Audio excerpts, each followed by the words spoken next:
ఈ తిరుపతి ట్రిప్‌లో నాకైతే రెండే 2 షాకింగ్ విషయాలు చెప్పేసింది మా అమ్మ. ఒకటి మెట్ల పూజ అయితే, రెండోది నిలువుదోపిడి అని చెప్పింది. నిలువుదోపిడి అంటే ఇంక మొత్తం ముక్కు పుడకతో సహా కాలుకున్న మెట్లు, తాళిబొట్టు, పట్టీలు, చెవలీలు మొత్తం అయితే ఇచ్చేసింది. అండ్ ఇంకా మేము ఇప్పుడైతే సీఆర్ఓ ఆఫీస్ కాడికి వెళ్ళి రూమ్ అయితే అప్లై చేసి వచ్చాం. 2 అవర్స్ తర్వాత కన్ఫర్మేషన్ మెయిల్ వచ్చిద్దని చెప్పారు.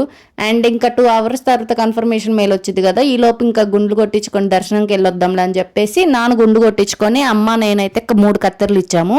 ఇంకా 3 కత్తెరలు ఇచ్చేసి అక్కడే స్నానం చేసి రెడీ అయ్యి దర్శనానికి వెళ్తాం. ఫర్ ద ఫస్ట్ టైం దర్శనం చాలా త్వరగా జరిగింది అనమాట ఇంకా అసలుకి. అండ్ బాగా జరిగింది. ఇంకా అవన్నీ ఇంకా అమ్మ నిలువుదోపిడి ఇచ్చేసి ఇంకా మేము బయటకు వచ్చాం. బయటకు వచ్చే లోపు కన్ఫర్మేషన్ అయితే వచ్చేసింది అనమాట రూమ్ది. ఇంకా కన్ఫర్మేషన్ వచ్చినా గానీ ఇంకా అమ్మ అయితే వద్దు, ఇక్కడే ప్రశాంతంగా ఉంది, ఇక్కడే కూర్చుందాంలే అని చెప్పేస్తే మేము ఇంక ఇక్కడే కూర్చున్నాము, వెళ్ళలేదనమాట. ఇంకా రూమ్ కి ఇంకా అక్కడే తిరుగుతూ అన్ని చూస్తూ ఉన్నాం.